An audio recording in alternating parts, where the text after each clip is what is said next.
Many of you know that I officially came out on Valentine's Day.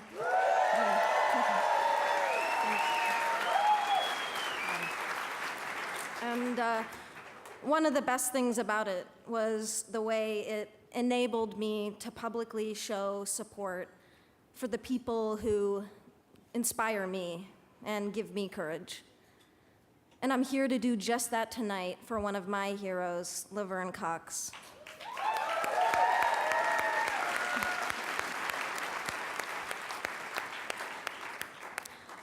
Laverne has educated so many about who transgender people are. Those whose gender identify differs from their assigned sex at birth. For years, she has worked with Glaad for transgender equality, and she's having a moment right now, producing a documentary about Cece McDonald, a trans woman forced to serve jail time in a men's prison for defending herself, becoming the first trans woman of color in a leading role on a mainstream scripted television show, Orange is the New Black.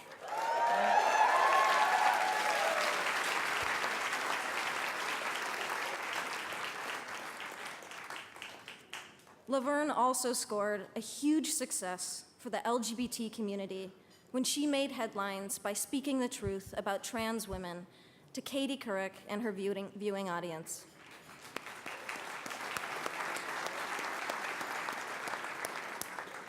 But she's always been a groundbreaker. She was the first trans woman of color to produce and star in her own television show, VH1's Transform Me.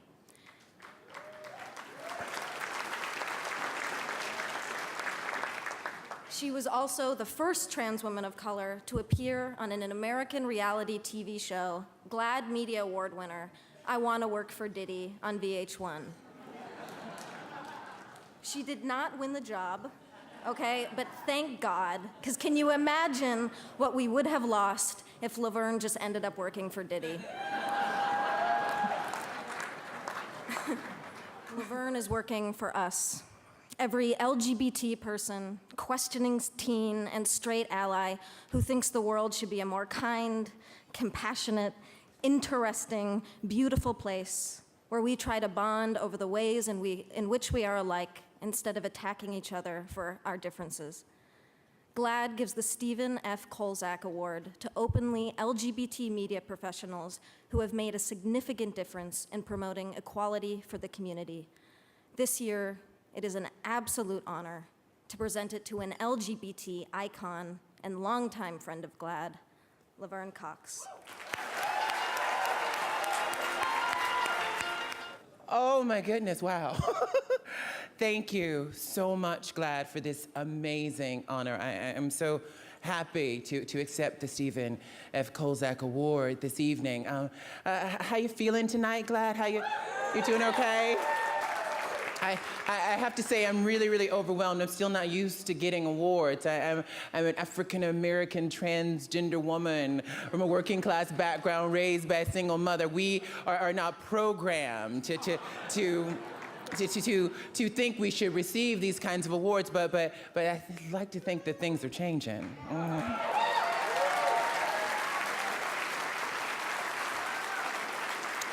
Thank you, Ellen. Thank you so much. I'm so deeply honored, and I've been a huge fan of your work as an actress for many years, and I was so deeply moved to find out more of your story a few months ago. And that is really what we're here for tonight, ladies and gentlemen, for more of our stories as LGBT people. And I'm so moved by the work that Glaad has been doing, particularly over the past year, to make sure that the T is not silent in the LGBT community.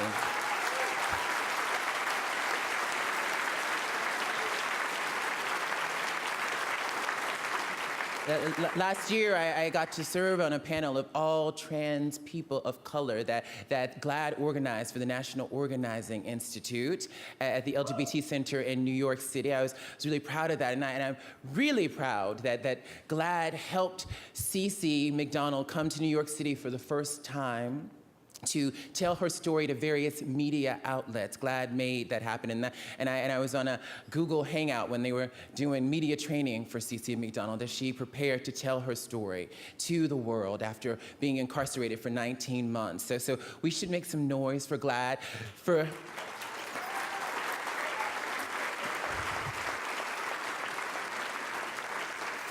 being a national LGBT organization that is attempting to lead the way to tell more transgender stories. I have to say, it's really hard for me to stand here tonight and receive an award. Just yesterday, one of my transgender sisters, a woman by the name of Monica Jones, was found guilty of a crime in Phoenix, Arizona that is basically called manifesting prostitution, something like that, which basically means that as a trans woman of color walking in a certain neighborhood, you can be arrested for prostitution just for walking while trans. That happened in Arizona just yesterday. So there is so much more work that needs to be done to make sure that that never happens again. And my dear friend Raina Gossett from the Sylvia Rivera Law Project in New York City tweeted today, why are LGBT news organizations not reporting on this injustice? Why are they not reporting? So we have so much more work to do, but I do want to thank a few people. I want to thank Netflix and Lionsgate, yes, and I want to thank Genji Cohen and the entire cast and crew of Orange is the New Black. It is a dream for me to be able to go and work with all of you every day, and you've made my dreams come true, and I'm so happy to have this opportunity. I also want to thank my agent, Paul Haleppo. In 2007, an amazing thing happened. Candace Cain became the first transgender woman to have a recurring role in a primetime television show. It was ABC's Dirty Sexy Money. We should make some noise for Candace Cain.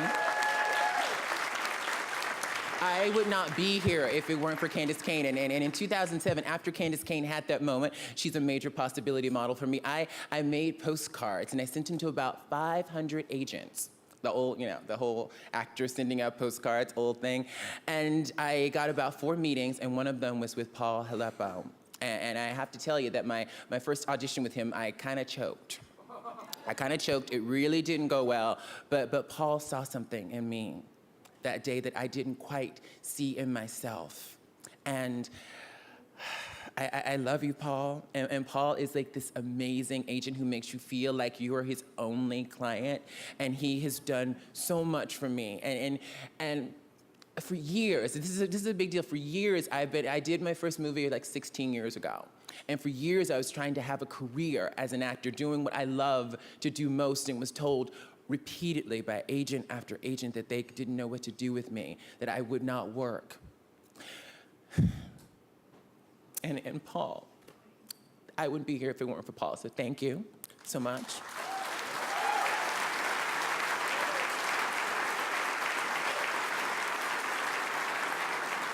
I also want to say, you saw in the clip that I got to accept the Glaad Media Award for I Want to Work for Diddy about 5 years ago on the Glaad stage. And I like to think that after thinking about doing that show, that Jennifer Lopez and I both have some memories with Diddy that we want to try to forget.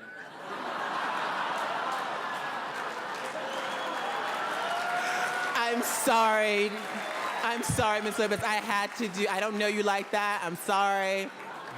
J to the hello. I love you. But I found out after I did that show, I found out that Sean Rankin, who was one of the executive producers of I Want to Work for Diddy, came to the president of Glaad at the time before we started shooting and said, we have this transgender woman on the show. How should we handle that? And the president of Glaad said, let her take the lead in telling her story. That's good, right? It's good. And that's exactly what they did. And I'm so proud to say that I got so many emails and messages from transgender women of color all over the country who said, I've never seen a transgender woman, a Black transgender woman, represented in a professional way on TV ever before. And that happened because the producers of that show said, let's let her take the lead in telling her story. That is the way we should be proceeding when we try to tell trans stories. And I'm also really proud to say that over the past 6 months, I've gotten to travel the country and Canada, talking to college students. And I've met so many college students over the past 6 months who've told me that my character on Orange is the New Black has allowed them to have conversations about who they are. That is why we're here. A lovely young man at Vanderbilt University said to me, when I tell people that I'm trans now, they say, oh, like Sophia on Orange is the New Black? And then they move on, and it's not a big deal. And that is the power yeah.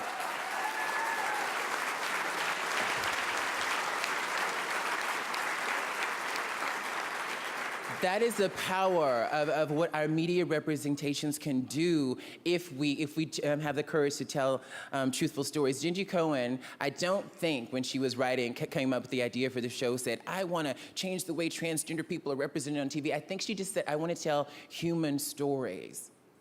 I just want to tell human stories, and that really should be the goal for everyone who wants to tell stories, and that we tell diverse stories. I love the shout out from Miss Naomi Campbell to Miss Carmen Carrera. Hey, Carmen. And I think Naomi reminded us too that LGBT people are also people of color. And so I just want to, since I have the stage, I just want to remind each and every one of us that social justice means that we have to look at our internalized racism. We have to look at our internalized homophobia and transphobia. I met this, I'm going to wrap up soon. I met this young person on Spirit Day, which is an amazing day where we advocate for the ending of bullying of our LGBT youth that Glaad started a few years ago. And last Spirit Day, I met a young person by the name of Davy Rahija in Charleston, South Carolina. And Davy was part of a youth organization called We Are Family. And Davy, just so you know, identifies as a fat, hairy, brown, femme, transmasculine, queer-bodied magic pony. I love Davy, Davy is a brilliant young person, and what Davy, in their remarks on Spirit Day, basically said that I am an inheritor of cultural trauma. I have been both a survivor and a perpetrator of cultural violence. And for me, that was so important because it reminded me that each and every one of us has the capacity to be an oppressor. So I just want to leave you tonight with Davy's words, and to encourage each and every one of us to interrogate how we might be an oppressor and how we might be able to become liberators for ourselves and for each other. Thank you so much for this honor. Bye.